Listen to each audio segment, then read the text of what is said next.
지난주에 있었던 일을 말씀드렸잖아요. 민주당에서 5일날 지난주 월요일날 주식 폭락하니까 네. 증시 폭락하니까 7일 수요일로 예정돼 있었던 금투세 토론회를 갑자기 쫄아서 연기했잖아요. 네. 뭐 취소한 거죠. 그래서 저희가 화요일날 수석 대변인 명의로 그거 다시 열어 우리랑 같이 토론해보자. 그거 되게 중요해라고 했더니 네. 민주당의 임광현이라는 국세청 차장 출신 초선 의원이 뭐라고 했냐면 그래? 해 그럼. 우리 공인회계사 출신 당대표 직무대행 원내대표 박찬대 있어. 네. 한동훈 대표 쫄릴 것 같아 한 명 더 데려와야 돼. 이랬단 말이에요. 네. 한동훈 대표가 그래서 수요일날 어떻게 반응을 했느냐. 나는 격식 같은 거 그냥 상관없으니까 해봐. 박찬대도 좋아. 나 혼자 나갈게 하자. 그랬더니 그 얘기를 들은 박찬대 왈. 국민의힘 한심해요. 지금이 토론회 할 때니까 이래버렸어요. 그러고 나서 지금 도망갔단 말이에요. 자기들끼리도 조율이 안 돼가지고. 그랬는데 그 기사 한번 올려주세요.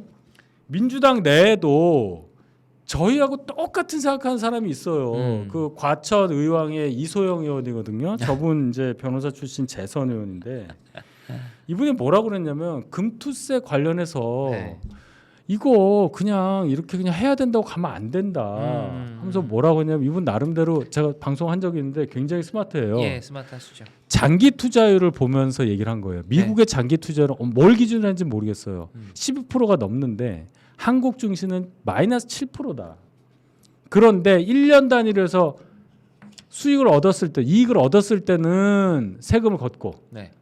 반대로 돈을 못 벌었을 때는 주는 것도 아니잖아요. 그 손해분에 대해서. 그렇죠. 1년 단위로 하는 게 말이 되느냐. 보장해 주는 건 아니죠. 그러니까 이 기간을 어떻게 잡는 것도 중요하고 한국 증시의 체력을 봐야 된다. 네. 제가 찾아보니까 우리나라 증시의 그 시가총액 규모가 네. 전 세계 13위예요. 우리 13위. 경제 규모하고 비슷하죠. 네. 근데 거래대금 규모는 세계 4위예요. 네, 네. 엄청난 회전이 된단 말이에요. 그러니까 증시 자체 이 덩치로 보면은 굉장히 우리 경제 규모보다 큰 크죠. 시장임에도 불구하고 네. 체력이 약하다는 거 이걸 이분이 지적을 한 거예요. 제가 그 얘기했잖아요. 외생 변수 때문에 안에 우리 내부의 문제가 전혀 아닌 외생 변수. 네. 미국에서 실업률이 조금 오르고 네. AI 투자가 거품이 있다. 그리고 금리 인하 시점이 좀 늦은 것 같아라는 분석이 나오자면 한국 중심부터 까졌단 말이에요. 네. 한국이 네. 시간이 빠르니까. 네. 취약성이 있는 그런 취약성을 보여주고 그다음 두 번째 화요일 날 반등을 좀 했는데 네. 일본은 거의 다 반등했어요. 일본이 제일 많이 까졌었는데. 네. 그럼 일본은 그렇게 다 올라갔는데 우리랑 대만만 그랬거든요. 반밖에 못 올라갔는데. 네. 회복이 왜 다 왜 안 되느냐. 그랬냐? 일본은 선진국 시장에 묶여 있어요. 그래서 패시브 펀드라고 해서 이 주가 지수만 따라가는 큰 돈 펀드들이 있어요. 네. 걔들은 선진국 지수를 따라가요. 근데 우리는 그 기준에 모건스탠이라는 회사에서 만든 네. 선진국 지수 거기에 일본은 들어가 있는데 우리랑 대만은 안 들어가 있단 말이에요. 우리가 몇 번 들어가려고 하다가 못 들어가요 지금. 네. 그래서 이 차이다. 선진국 증시냐 아니냐에 따라서 이렇게 증시가 이러는데 이렇게 취약한 증시 환경에서 금투세까지 내보내면 투자자들의 투자 심리가 어떻게 되겠냐는 지적을 한 거예요. 한 개. 그러니까 내부적으로 한 거죠. 의원들 얘기는 좀 단톡방에서 날카로운 했대. 날카로운 얘기죠. 그러니까 이것도 보세요. 민주당이 결국은 오른쪽으로 갈 수밖에 없는 상황이고 그런 거를 얘기하는 의원들이 있단 말이에요. 이소영은 친명이 아니에요. 근데 이재명 대표는 이 얘기가 너무 반가웠겠죠.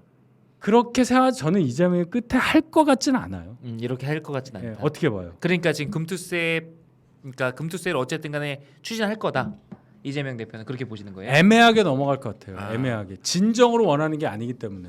저는 중도 드라이브를 걸기 위해서라도 이 이슈가 더 커질 거고 이재명 대표로서는 압력에 못 이겨서 결국은 민주당이 그동안 추진했던 방향으로 계속 밀어붙이기 어려울 거다라고 봐요. 왜냐하면 저는 이 금투세 관련된 문제는 뭐 조금 다른 시각에서 보면 일종의 세대 문제 비슷하게 봅니다. 그렇죠. 저는. 왜냐하면 지금 젊은 사람들 입장에서 2030 입장에서 그러니까 물론 그 예전처럼 지금 뭐 부동산에 투자하고 여러 가지 이제 이 자산의 개념 자체가 좀 달라진 것도 있고 지금 저희들 입장에서 이 그러니까 이 주식 시장에 투자하는 것 자체가 뭐 어떻게 보면은 다른 방법이 없는 대안이 없는 어떤 투자일 수 있단 말이에요. 그렇죠. 그러니까 무슨 돈 많아서 남아가지고 이렇게 투자해서 내가 부자가 되지 이게 아니라 저희는 주식 같은 거 안 하면 집을 못 사요. 알죠. 평범하게. 그러니까 무슨 주식 가지고 뭐 이렇게 이거 조금 이렇게 규제해야지 뭐 이런 얘기가 사실은 지금 20대 30대들이 느끼는 체감으로는 집 하나 가지고 있고 차 하나 가지고 있고 이런 어른들이 듣는 거랑 좀 달라요. 그러니까 그거를 저는 이소영 의원도 좀 젊은 편이잖아요. 그렇죠. 이 사람은 알고 있는 것 같아요. 그래서 결론은 이재명이 처음에 이제 질렀잖아요. 네. 근데 진성준이랑 이 찐들은 또 반대하잖아요. 예. 부자감사라고 반대하는 이 상황을 어떻게 극복을 할까? 이재명이 굉장히 애매하게 갈 거라는 제 생각이에요. 왜 그러냐? 상속세, 종부세 한다고 그러다가 네. 개선한다고 하다 정부에서 아니 나오니까 바로 아니라고 받아버렸잖아요. 네. 그러니까 진정성이 없죠. 왜 그거는 안 건드리고 그런 이거에만 그럼 그러느냐? 세대만 딱 젊은 세대만 하겠다는 그 얄팍한 게 보이잖아요. 그렇죠. 이게 상속세 이런 문제랑 좀 달라요. 알죠. 알지만 세제 개편 관련해서 저희가 갖고 있는 논리가 있잖아요. 네. 과표를 왜 높여야 되고 현실화를 해야 되는 거니까. 그다음에 이게 부의 이전을 막는 효과도 있지만 상속세가 예. 결국은 사람들의 구매력을 떨어뜨리는 이유 이런 여러 가지 경제 이 체인 네. 요 안에서 일어나는 생태계 안에서 일어나는 얘기를 과연 이재명이 인정을 하겠느냐 그 부분에 있어서는 회의적이다. 물론 이재명이 이거 응해주면 좋은데 과연 한동훈 대표랑 토론을 할지 모르겠어요. 본질적으로 여기에 대해서 동의하거나 이해하려고 하지 않을 거기 때문에 근데 이제 제가 말씀드리는 거는 어쨌든 간에 선거를 앞두고 지방선거 앞두고라든지 뭐 앞으로 여러 가지 국면들에서 전략적인 선택을 할 수도 있다. 그러니까 그런 흉내라도 낼 수는 있다. 지금 하고 있는 것처럼 코스프레를 저는 계속 하려고 본다. 그렇죠. 하려고 할 거다라고 이제 보는 이유가 바로 그런 이유예요. 젊은이들한테 어필하려고. 금투세 이슈는 어떻게 하더라도 저희가 우위에 올라갈 수 있습니다. 한동훈 대표가 이제 아까 사모펀드 공부해서 말씀 좀 해달라고 하셨는데 사모펀드 얘기도 꺼냈잖아요. 네. 지금 사모펀드 이게 투자가 최소 3억이잖아요. 네. 3억을 투자해서 사모펀드를 보유하고 있는 상태에서 이걸 받을 때 네. 중간에 막 배당을 하잖아요. 지금 이제 종합과세 형식으로 해서 49.5%까지 과세를 할 수 있잖아요. 네.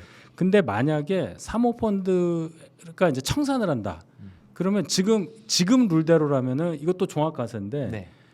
금투세가 만약에 있다, 네. 없다, 없으면 그냥 49.5% 되는 거예요. 예. 그다음에 이제 이게 되면 27점 그러니까 25에 2.5가 되니까 27.5%죠. 27.5%. 이 종합과세 배당이 금융소득으로 잡혀서 오히려 부자 감사가 된다 이런 논리가 있어요.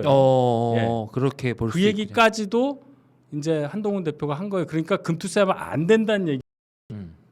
그 예로 또 한 거예요. 그러니까 3억 이상 투자할 수 있는 사람이 예. 이걸 청산했을 때 전 같으면 49.5% 할 거를 이게 금융소득이 돼서 27.5%밖에 안 되니까 금투세라는 게 어떻게 보면 역진적이다. 네, 역진적이다. 이제 이런 얘기도 한동훈 대표가 얘기를 했다. 네. 이제 이런 얘기도 드리고 진짜 토론 한번 시원하게 했으면 해야 좋겠는데. 돼요. 그래서 민주당이 계속 지금 뭐 자기네 당 대표 된 다음에 보자 하는데 네. 박찬대는 일단 자신이 없는 것 같아요. 그리고 한동훈 대표가 공부해서 나간다고 했으니까. 그리고 선명하게 지금 당의 민주당의 입장을 그러니까 유지하면서 니네 입장이 나가면 뭐냐는 거예요. 아니 뭐 지금까지 추진해왔던 거 어쨌든 금투세 도입하겠다라는 거잖아요. 그렇죠. 도입하겠다는 건데 안 된대. 지금 이건 해야 갑자기 된대. 애매모호하게 가가지고 토론을 할 수도 없고 하면 말려드는데 저희는 선명하잖아요 입장 자체가 이게 금투세 자체가 지금 뭐 그러니까 아까 이소영 의원 정도 얘기만 해도 사실은 난리가 났대잖아요. 네. 단톡방이. 그러니까 이렇게 감이 없으니까 저는 이게 뻔한 거예요. 그러니까 오히려 이 금투세 이슈 자체에 대해서 국민들이 어떻게 바라볼 것이냐 이거는 저는 명약 관화하다고 봅니다. 기본적으로 이거에 대해서 저희가 제대로 설명하기만 하고 민주당과 어떻게 입장이 다른지 보여드리기만 해도 여기에 대한 반향이 좀 분명히 그러니까 있을 거라고 정책 이슈만 잘 거의 대부분 그래요. 정책 이슈는 저희가 이길 수밖에 없는 상황이 되고 있다. 일단 정보가 적어요. 민주당 야당이기 때문에 봐요. 네. 정보가 적고 또 이 억지 주장을 하려면 결국 틈이 보입니다. 예. 그거를 한동훈 대표가 또는 당에 있는 굉장히 유능하신 분들 추경호 원내대표 포함해서 김상원 정책위의장 이런 분들이 다 찝을 수 있기 때문에 토론회 식으로 이렇게 가면 빤빤히 질 수밖에 없다. 경제 이슈는 대충 그렇습니다. 지금 상황이. 자, 전당대회 이제 얘기를 안 할 수가 없어요. 18일 날이면 이제 민주당이 끝난단 말이에요. 끝나죠, 이제. 근데 지금 아까 정봉주 얘기도 했지만 이재명은 결국 9대0이라는 얘기까지 나오고 있어요. 9대0. 뭔지 아시죠? 90%로 90%. 대표는 이재명이다 이제 이런 누적 얘기인데. 지금 89%막 이렇죠. 진짜 창피한 얘기예요. 네. 9대0이 뭡니까? 8대0도 안 되는데. 9대 명이 예를 들어서 뭐 한 한 50% 투표율 나왔는데 9대 0이면 그럼 센 뭐 건데. 인정하는데 지금 30%도 안 된단 그게 말이에요. 아닌 나중에 거죠. 뭐 ARS 하면 뭐 올라간다는데 그래봤자 네. 지난번에 37%였거든요. 네. 이번엔 그거 절대로 안 된단 안 말이에요. 그 되겠죠. 민주당 이게 되게 문제다. 네. 그다음에 정봉주 의원이 정봉주 후보가 왜 저 난리냐? 제가 계속 말씀드리지만 정봉주 입장에서는 이재명이 일단 자기 국회의원 할 때는 누군지도 모를 정도의 한미한 존재였는데 네, 네. 이렇게 올라온 거가 이해가 안 가는 거예요. 당을 이렇게 접수하고 그다음에 자기보다 더 먼저 국회의원이 됐던 네. 저 누구야? 김민석은 왜 자선의 또 저기 가 김민석. 있나? 네. 이게 너무너무 불쾌한 거예요. 네, 네. 그러니까 이런 당을 자기 입장에서는 당을 이렇게 오래 이거 하고 있었는데 네. 이거 내가 뒤집겠다. 이 사람 뭐라도 할 것 같아요. 제가 볼 때. 뭐 뭐든지 할 수 있는 분이니까. 그래서 이 상황을 봐야 된다. 근데 봐요. 지난번에 고민정 하나만 들어갔습니다. 비명은. 네. 근데 이번에도 하나만 들어가겠죠. 뭐 5등이 누가 될지 잘 모르겠어요. 대충 지금 김민석 순서대로 김민석, 저 정봉주, 김병주, 지금 김병주가 2등인가 3등인가. 김병주가 3등이에요. 3등. 네. 그다음에 전현희, 이현주, 한준호 네. 요 셋 중에 둘이 들어가는 이제 구도로 저는 그렇겠죠. 봐요. 네, 그러니까 네. 5등이 한준호일 수도 있고 이현주. 이현주일 수도 있고 전현희일 수도 있고 지금 전현희가 6등 같더라고. 네. 아주 차이가 없어요. 그러니까 나중에 몰라. 네, 네. 제가 볼 땐 이현주가 안 될 것 같은 느낌은 들어요. 그러니까 또- 민영배, 이현주 둘이 아 떨어진다. 민영배가 들어간다. 민영배. 아, 민영배. 아 죄송합니다. 네. 민영배가 들어가기 때문에 그럼 4등까지는 민영배 들어간다고요? 들어간다고. 5등 민영배 안에. 4등이더라고 보니까. 그러니까 5등이 누구냐를 가지고 3명이 지금 하고 있는 건데 경쟁하겠죠. 하여튼 이현주는 안 될 것 같은 느낌이 들어요. 예. 이현주 1% 차이 그렇던데요. 뭐 0점 몇인가 뭐 그래요. 그거 너무 많이 나오니까 네. 8명이 나오니까 이제 네. 그런 상황인데 진짜 황당한 거는 이재명 대표 90% 넘는 이거예요. 제가 계속 말씀드리지만 이게 된 다음에 뭔 일이 있겠어요. 봉숭아학당 되는 거 아니야. 지금 벌써 시작하고 있지 않습니까? 그러니까. 당원당규 개정 지금 추진하는 거 그거- 전국위원회 추진 그 기사 한번 띄워주세요. 그 설명 좀 해드려요. 깜짝 놀랐어요. 깜짝 놀랐습니다. 기가 막혀, 기가 원래 막혀. 사실은 민주당에서 당원당규상 그게 있었어요.